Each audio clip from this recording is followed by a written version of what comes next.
മനുഷ്യബുദ്ധിയിൽ അഹങ്കരിക്കുന്നവരോടാണ് ഇന്ന് സംസാരിക്കാനുള്ളത്. എല്ലാം എനിക്ക് സാധിക്കും എന്ന അഹന്തയിൽ ജീവിക്കുന്ന ഒരാളാണ്. അത് മനസ്സിലാക്കി തരാൻ ഒരു കഥ പറയാം.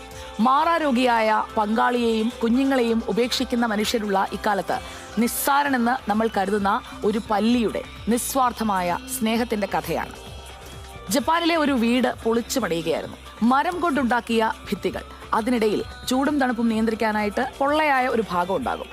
അതിങ്ങനെ പൊളിച്ചു തുടങ്ങിയപ്പോൾ ഒരു ജോലിക്കാരൻ ഒരു കാഴ്ച കണ്ടു. കാലിൽ ഒരു ആണി തുളച്ചു കയറിയതിനാൽ മതിലിൽ കുടുങ്ങിപ്പോയ ഒരു പല്ലി. അയാൾക്ക് സഹതാപം തോന്നി. രക്ഷിക്കാൻ തുടങ്ങുന്നതിന് മുൻപാണ് 5 വർഷം മുൻപ് വീട് പണിത സമയത്ത് ഭിത്തിയിൽ അടിച്ചു കയറ്റിയ ആണി ആയിരുന്നല്ലോ എന്ന് അയാൾ ഓർത്തത്. അയാൾ ഞെട്ടിപ്പോയി. 5 വർഷം, നീണ്ട 5 വർഷം ആ ഇരുണ്ട ഭിത്തികൾക്കിടയിൽ കുരുങ്ങിയ കാൽ അനക്കാനാകാത്ത ഇതേ അവസ്ഥയിൽ ആ പല്ലി ജീവിച്ചിരുന്നെന്നോ? അയാൾ ഞെട്ടിപ്പോയി. അവിശ്വസനീയമല്ലേ? ആശ്ചര്യകരമായ അതിജീവനത്തിന്റെ രഹസ്യമറിയാൻ അയാൾ ആ ജോലി നിർത്തി ആ പല്ലിയെ തന്നെ നോക്കിക്കൊണ്ടേയിരുന്നു. കുറേ സമയം കടന്നുപോയി. എവിടെ നിന്ന് അറിയാതെ മറ്റൊരു പല്ലി അവിടേക്ക് വന്നു. ആ പല്ലിയുടെ വായിൽ കുറച്ച് ഭക്ഷണം ഉണ്ടായിരുന്നു. വായിൽ കരുതിയിരുന്ന ഭക്ഷണം കാൽ ആണിയിൽ കുരുങ്ങിപ്പോയ പല്ലിക്ക് മറ്റേ പല്ലി കൊടുത്തു. അത് കണ്ട് അയാൾ ഞെട്ടിപ്പോയി.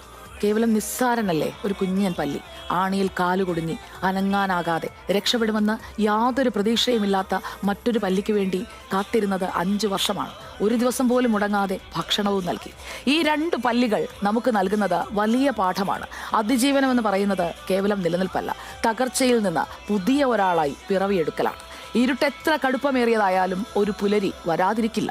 കാത്തിരിക്കുക, അതിജീവിക്കുക. നിങ്ങളുടെ പ്രിയപ്പെട്ടവരെ ഒരിക്കലും തള്ളി പറയാതിരിക്കുക, കൈവെടിയാതിരിക്കുക. അടുപ്പമുള്ളവർ നിങ്ങളുടെ സാമീപ്യം ആഗ്രഹിക്കുമ്പോൾ ഒരിക്കലും തിരക്കാണെന്ന കാരണം പറഞ്ഞ് അവരിൽ നിന്ന് ഒഴിഞ്ഞു മാറാതിരിക്കുക. ലോകം മുഴുവനും ഒരു പക്ഷേ നിങ്ങളുടെ കാൽക്കീഴിലായിരിക്കാം, പക്ഷേ അവരുടെ ലോകം അത് നിങ്ങൾ മാത്രമായിരിക്കും. ഒരു നിമിഷത്തെ അവഗണന മതി ഒരുപാട് കാലം കൊണ്ട് പടുത്തുയർത്തിയ സ്നേഹവും വിശ്വാസവും ഒക്കെ തകർത്ത് കളയാൻ. അതുകൊണ്ട് ചിന്തിക്കണം. നഷ്ടപ്പെടുത്താൻ ഒരു നിമിഷം മതി, നേടാൻ ഒരു ജന്മം മുഴുവനും പോരാതെ വന്നേക്കാം.